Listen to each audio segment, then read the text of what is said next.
Hi friends, welcome to this another video. My name is Subham and you are watching Subham Warrior YouTube channel. So today I am going to discuss about a topic which is very important for as a safety officer. So आज हम एक ऐसे topic पे बात करने वाले हैं जो हमारे लिए बहुत ही इम्पोर्टेंट है. So आज हम बात करने वाले हैं KPI. KPI होता क्या है और KPI क्यों जरूरी होता है, आज हम इस टॉपिक पे डिटेल में डिस्कस करने वाले हैं. So let's begin. KPI क्या होता है? KPI stands for Key Performance Indicator. यह एक प्रकार का मेजरमेंट टूल होता है जिसको हम किसी भी कंस्ट्रक्शन साइट पे किसी भी फैक्ट्री में जो वर्क एक्टिविटी को एग्जीक्यूट हो रही है वो कितना सेफ्टी के साथ एग्जीक्यूट हो रही है, कितने रूल्स को वहां पे इम्प्लीमेंट किया जा रहा है, क्या क्या एक्टिविटीज को फॉलो अप किया जा रहा है, इस चीज का एक्चुअल डाटा रिकॉर्ड करने के लिए हम लोग KPI का यूज करते हैं. KPI क्या होता है? KPI हमारे लोकेशन पे जो भी एक्टिविटीज हो रही है उसके एक्चुअल परफॉर्मेंस को इंडिकेट करता है. तो इसके दो कंपोनेंट्स होते हैं, एक होता है लीडिंग इंडिकेटर, दूसरा होता है लैगिंग इंडिकेटर. तो आज हम इस पे प्रॉपर डिस्कस करने वाले हैं. लीडिंग इंडिकेटर क्या होता है? लीडिंग इंडिकेटर उस चीज के डाटा को बताता है जो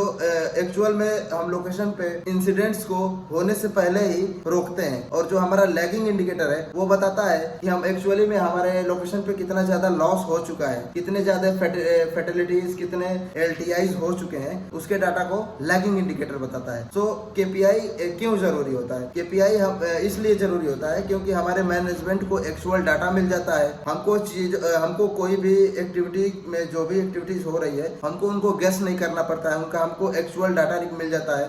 फ्यूचर में इंसिडेंट्स को कैसे कंट्रोल करना है, कैसे एक्टिविटीज को इनहेंस करना है, कैसे वर्कर्स को प्रॉपर गाइड करना है, इसका हमको एक्चुअल डाटा मिल जाता है KPI के माध्यम से. सो KPI में जो दो मुख्य कंपोनेंट्स होते हैं उसमें एक लीडिंग होता है, दूसरा लैगिंग होता है. सो अगर लीडिंग क्या बताता है? लीडिंग हमको एक्चुअली में जो फ्यूचर में होने वाले जो भी दुर्घटनाएं हैं, जो भी लॉसेस हैं, उसको एक्चुअल में कैसे हम लोग कंट्रोल करेंगे उसका हमको डाटा मिल जाता है. सो अगर हम लीडिंग इंडिकेटर को इंक्रीज करना चाहते हैं, इंप्लीमेंट करना चाहते हैं, तो उसके लिए क्या करना होगा? उसके लिए हमको अपने लोकेशन पे गुड एक्टिविटीज को इंक्रीज करना पड़ेगा. जैसे नंबर ऑफ TBTs को बढ़ाना पड़ेगा, नंबर ऑफ सेफ्टी ट्रेनिंग को बढ़ाना पड़ेगा, जो भी हमारे लोकेशन पे जो भी इक्विपमेंट्स यूज हो रहे हैं उनका वीकली इंस्पेक्शन करना पड़ेगा. जो भी हम लोग टूल्स टेकल्स यूज कर रहे हैं उनका इंस्पेक्शन करना पड़ेगा. हमको वीकली सेफ्टी ऑडिट करना पड़ेगा. जो भी हमारे लोकेशन पे नियर मिसेस हो रही है या कोई भी एक्सीडेंट हो रहा है उसको हमको इमीडिएटली रिपोर्ट करना चाहिए. उससे क्या होता है कि जो भी हमारा लीडिंग इंडिकेटर का डाटा होता है वो इंक्रीज हो जाता है. इन फ्यूचर अगर हम इस चीजों को प्रॉपर रिपोर्ट करेंगे,